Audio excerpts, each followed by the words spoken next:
আসসালামু আলাইকুম। Figma series টিউটোরিয়ালে স্বাগতম। আমি আলম হোসেন আবারও হাজির হয়েছি নতুন একটি ভিডিও নিয়ে। গত পর্বে কথা বলেছিলাম ফিগমার এক্সপোর্ট অপশন নিয়ে। আপনারা যদি সেই ভিডিওটি না দেখে থাকেন তাহলে উপরে আই বাটন ক্লিক করে ভিডিওটি দেখে আসতে পারেন। আজকে আমি কথা বলবো ফিগমার টাইপ সেটিং নিয়ে। তো চলুন শুরু করা যাক।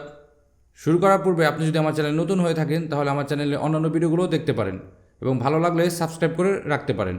তো ফিগমার টাইপ সেটিং কীভাবে কাজ করে সেটা জানার জন্য আমরা স্ক্রিনে চলে আসলাম। এখানে আমাদের ফিগমা ওপেন করা আছে। আমরা প্রথমে এখানে কোনো একটা টেক্সট লিখি। টেক্সট লেখার পর আমাদের যে টাইপ সেটিংটা আছে সেগুলো চলে আসবে। তো আমি এখানে একটা টেক্সট লিখলাম, ওকে। এরপর আমি টেক্সটটা একটু বড় করে দেই, ওকে। এরপর আমি এটা শর্টকাটে স্কেল করে বড় করছি, এই জন্য আমাদের যে শর্টকাট যে স্কেল টুলটা আছে সেটা আছে, তো আমি এটা ক্রস করে দিই। এরপর আমাদের যে টাইপ টুলের যে সেটিংগুলো আছে সেটা চলে আসছে। দেখেন এটা হচ্ছে আমাদের টাইপ টুলের যাবতীয় টাইপ টুলের যাবতীয় কাজগুলো আমাদের এখান থেকেই করতে হবে। তো আমরা কথা না বলে একদম কাজে চলে যাই। এখানে প্রথম যে অপশনটা আছে এই অপশনের মাধ্যমে আমরা আমাদের ফন্টগুলো চেঞ্জ করতে পারবো। আমরা যদি এখানে ক্লিক করি, এখানে ক্লিক করলে আমাদের সিস্টেমে যত ফন্ট আছে সব ফন্টগুলো এখানে শো করবে। দেখেন এখানে আমাদের যত ফন্ট আছে এখানে এগুলো শো করবে। এরপর আমরা আমাদের প্রয়োজন মতো যে কোনো ফন্ট আমরা এই অপশনের মাধ্যমে চেঞ্জ করতে পারবো। আমরা আমাদের কাজের প্রয়োজন অনুযায়ী যে কোনো ফন্ট এখান থেকে চেঞ্জ করতে পারবো। এছাড়া আমরা যদি কোনো ফন্টের নাম জানি সেটাও এখানে লিখে দিতে পারবো। লাইক ধরেন আমি এখানে লিখে দিলাম মনস্টার, ওকে। দেখেন আমরা এই ফন্টটা লিখে দেওয়ার সাথে সাথে এখানে চলে আসলো, ঠিক আছে। তো এখান থেকে আমরা ফন্ট চেঞ্জ করতে পারবো আমাদের প্রয়োজন অনুযায়ী। এছাড়া আমরা যদি এখানে এসে ফন্ট নেমটা সিলেকশন করি, এরপর কিবোর্ড থেকে আমাদের যে টপ অ্যারোটা আছে টপ অ্যারো যদি দিই তাহলে আমাদের ফন্টটা অটোমেটিক কিন্তু চেঞ্জ হতে থাকবে সামনের দিকে। আবার যদি আমি নিচের দিকে আরও যে বাটনটা আছে সেটা চাপ দিতে থাকি তাহলে আমাদের নিচের দিকে ফন্ট যেগুলো আছে সেগুলো কিন্তু অটোমেটিক চেঞ্জ হতে থাকবে, ঠিক আছে। এরপর আমাদের ডিজাইন অনুযায়ী যে ফন্টটা আমাদের ভালো লাগবে সেই ফন্টটা কিন্তু আমরা এখান থেকে চুজ করতে পারবো। তো এইভাবে হচ্ছে আমাদের এই ফন্টের এই অপশনটা কাজ করে, ওকে। এরপর আমি আমাদের প্রয়োজন মতো করে একটা ফন্ট দিয়ে আমি এখানে আমার যে ফন্টটা প্রয়োজন সেটা আমি দিলাম, ওকে। আমি এখানে এটা দিলাম। এরপর নিচের দিকে একটা অপশন আছে, দেখেন এটা হচ্ছে রেগুলার। তো এখানে দেওয়া আছে রেগুলার। এটা হচ্ছে আমাদের ফন্টের স্টাইলটা আমরা কেমন চাইতেছি, রেগুলার চাইতেছি, বোল্ড চাইতেছি অথবা ইটালিক চাইতেছি, যেটা চাইতেছি আমরা সেটা এখান থেকে চুজ করতে পারবো। এখানে অনেকগুলো অপশন আছে, দেখেন ফন্ট টাইপ অনেকগুলো অপশন আছে। একটা আছে thin, extra light, light, regular, medium, এরকম হাবিজাবি অনেকগুলো আছে, ঠিক আছে।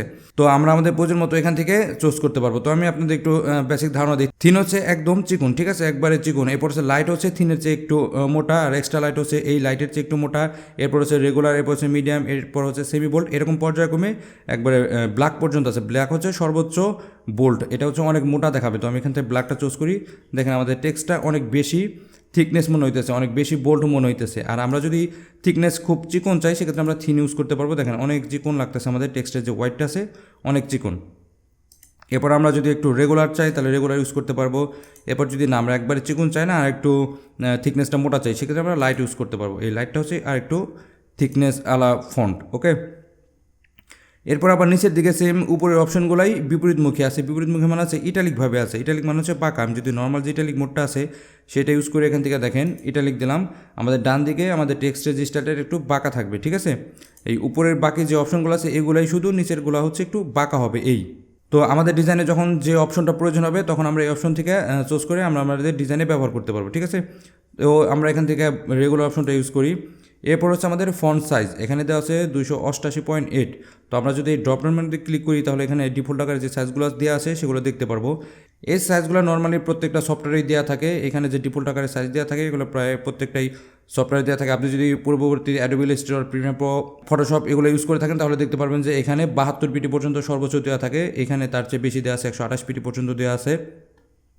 আমরা আমাদের প্রয়োজন অনুযায়ী যে কোনো সাইজ এখান থেকে নিতে পারবো। আর যদি আমাদের এর চেয়ে বেশি সাইজ প্রয়োজন হয়, কোনো কাস্টম সাইজ প্রয়োজন হয় তাহলে আমরা এখানে লিখে দিলেই সেই সাইজটা হয়ে যাবে। যেমন এখানে 288 লেখা, আমি এখানে 300 দিলাম, ওকে।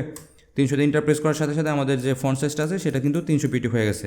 এরপর যে অপশনটা হচ্ছে সেটা হচ্ছে লাইন হার্ট। এই লাইন হার্ট অপশনের মাধ্যমে আমাদের যে টেক্সটে লাইন হার্ট আছে সেগুলো কন্ট্রোল করতে পারবো। এই লাইন হার্ট অপশন ইউজ করার জন্য আমাদের এখানে আরও কিছু লাইন অ্যাড করতে হবে। তো আমি এখানে ইন্টারপ্রেস করে নিচের দিকে আরও কিছু টেক্সট দিলাম হাবিজাবি। তো এরপর আমি এটা সিলেকশন করি। সিলেকশন করার পর আমাদের এখানে দেখেন লাইন হাইট দেওয়া আছে অটোমেটিক। তো আমি এটা যদি বাড়াই তাহলে দেখতে পারবেন আমাদের যে লাইন হাইটটা আছে, মানে একটা টেক্সট থেকে আরেকটা টেক্সটের মাঝখানে যে গ্যাপটা আছে সেটা কিন্তু বাড়তেছে, ঠিক আছে।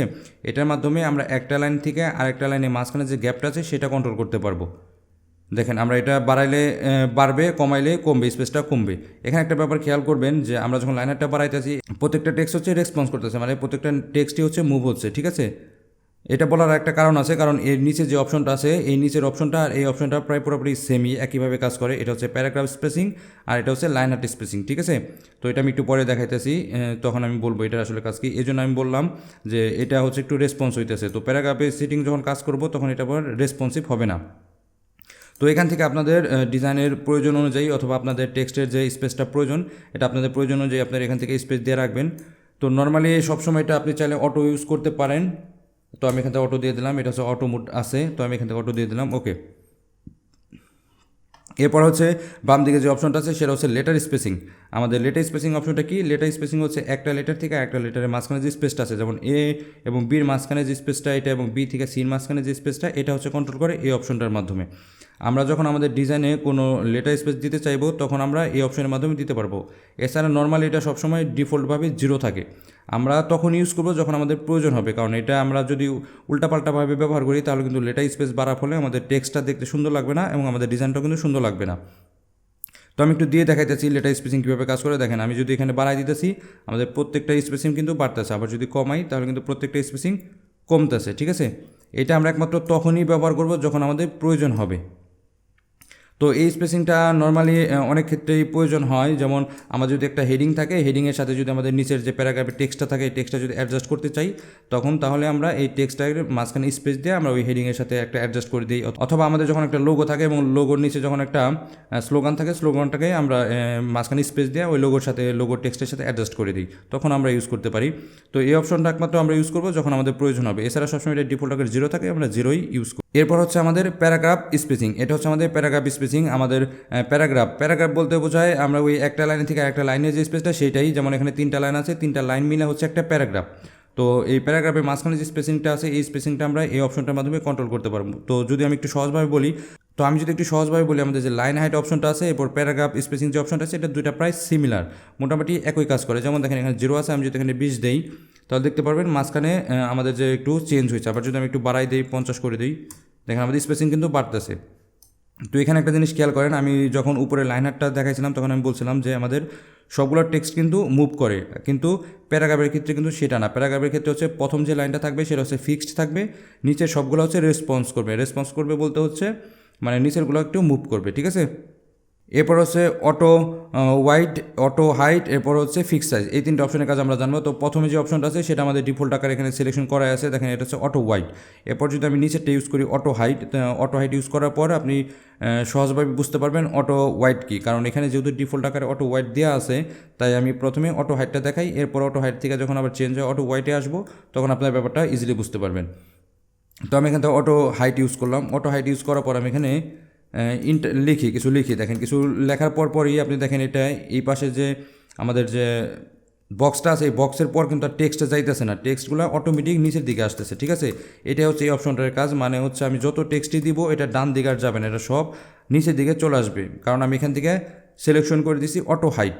তো এটা হচ্ছে হাইট অনুযায়ী কাজ করবে। আবার যখন আমি এটা অটো হোয়াইট দিয়ে দেবো তখন কিন্তু এটা নিচের দিকে আসবে না, দেখেন সব কিছু ডান থেকে বামে চলে গেছে। আমি যত কিছুই লিখি না কেন এটা নিচের দিকে আসবে না যতক্ষণ পর্যন্ত আমি ইন্টার না দেবো। দেখেন আমি এখানে যদি টাইপ করতেই আসি আমি যতক্ষণ পর্যন্ত না ইন্টার না দেবো ততক্ষণ কিন্তু এই পাশে যাইতেই থাকবে, ঠিক আছে। এটা হচ্ছে অটো ওয়াইড। তো আশা করি বুঝতে পারছেন অটো ওয়াইড এবং অটো হাইট কী এবং কীভাবে কাজ করে। এরপরে যেটা আছে সেটা হচ্ছে আমাদের ফিক্সড সাইজ। তো ফিক্সড সাইজ কীভাবে কাজ করে, আমি যদি এখন ফিক্সড সাইজটা ইউজ করি তাহলে আমাদের যে ফ্রেমটা আছে, আমাদের যে একটা যে ব্লু কালার যে ফ্রেমটা দেখা যাইতেছে এর বাইরে আর ফ্রেমটা বড় হবে না। তো আমি এখান থেকে ফিক্সড সাইজ ক্লিক করলাম, ক্লিক করার পর আমি এখানে যত টেক্সটই দিই না কেন টেক্সটটিকে উঠবে কিন্তু আমাদের ফ্রেমটা আর বড় হবে না। দেখেন আমি যদি একটু চাপটা ধরে রাখি, দেখেন আমাদের টেক্সট কিন্তু বাড়তেছে, ইন্টার দিলেও বাড়তেছে, আবার ডান দিকেও বাড়তেছে, কিন্তু আমাদের ফ্রেম কিন্তু বাড়তেছে না, মানে আমাদের টেক্সটের সাথে সাথে ফ্রেমটা রেসপন্সিভ হয়ে মিলা যাইতেছে না। এটার কারণ হচ্ছে কি, এর কারণ হচ্ছে আমি এখান থেকে ফিক্সড সাইজ দিয়ে দিছি। এরপর হচ্ছে আমাদের টেক্সটের যে অ্যালাইন, এই অ্যালাইন অপশনটা হচ্ছে এখানে মাধ্যমে আমরা আমাদের টেক্সটগুলো অ্যালাইন করতে পারবো। আপনারা দেখতে পারতেছেন আমাদের টেক্সটটা এখন সব বাম দিকে আছে, অ্যালাইন করা আছে। তো আমি যদি কোনো কিছু লিখি এটা কিন্তু ডান দিকে মুভ হইতেছে, এটা কিন্তু বাম দিকে মুভ হইতেছে না। এর মানে হচ্ছে আমাদের এটা লেফট অ্যালাইনমেন্ট আছে। আমরা যখন লেফট অ্যালাইনমেন্ট ইউজ করব তখন আমাদের সবগুলো লেখা লেফটের দিকে সমান থাকবে এবং ডান দিকে রেসপন্স হবে। আবার যখন আমরা রাইট অ্যালাইনমেন্ট ইউজ করব তখন ডান দিকে সমান থাকবে, লেফটের দিকে টেক্সটগুলো মুভ করবে। যেমন আমি এখন রাইট অ্যালাইনমেন্ট ইউজ করছি, আমি যদি ইন্টার দিয়ে টেক্সট লিখি তাহলে দেখবো যে আমাদের সবগুলো লেখা বাম দিকে রেসপন্স হইতেছে, ঠিক আছে। তো এভাবে হচ্ছে লেফট অ্যান্ড রাইট এলিমেন্ট কাজ করে। আর আমরা যদি কোনো টেক্সট সেন্টারে রাখতে চাই তখন আমরা সেন্টার এলিমেন্টটা ইউজ করব। এই তিনটা অপশন ইউজ করা হচ্ছে আমাদের টেক্সটের পজিশনের উপর। আমরা যখন কোনো টেক্সট বাম দিকে রাখতে চাই তখন আমরা লেফট এলিমেন্ট ইউজ, আবার যখন কোনো টেক্সট সেন্টার রাখতে চাই তখন আমরা সেন্টার এলিমেন্ট ইউজ করবো, আবার যদি ডান দিকে রাখতে চাই তখন আমরা রাইট এলিমেন্ট ইউজ করব। ওকে, এরপর হচ্ছে আমাদের এদিকে অপশন আছে অ্যালাইন টপ, অ্যালাইন মিডল এবং অ্যালাইন বটম। তো এখানে আমাদের ডিফল্ট আকারে অ্যালাইন টপ দেওয়া আছে।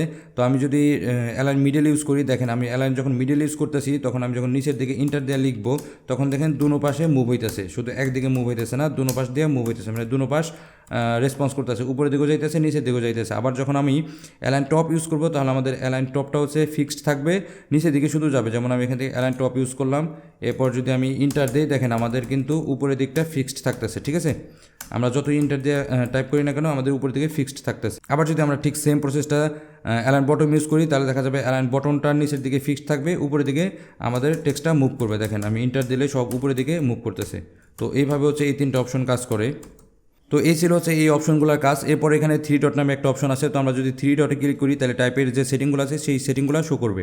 তো এখানে আরও অনেকগুলো সেটিং আছে। যদি এই সেটিংগুলো আমি এই ভিডিওতে দেখাই তাহলে ভিডিওটা অনেক বেশি লম্বা হয়ে যাবে। ভিডিও লম্বা হয়ে যাওয়ার কারণে আপনারা কিন্তু সেই ভিডিওটি দেখতে চাইবেন না। তাই টাইপ সেটিংয়ের জন্য ভিডিওর আমি আরেকটা পার্ট করব। এই পার্টে এই পর্যন্তই, নেক্সট পার্টে আপনি বাকি যে টাইপ সেটিংগুলো আছে সেগুলো দেখতে পারবেন।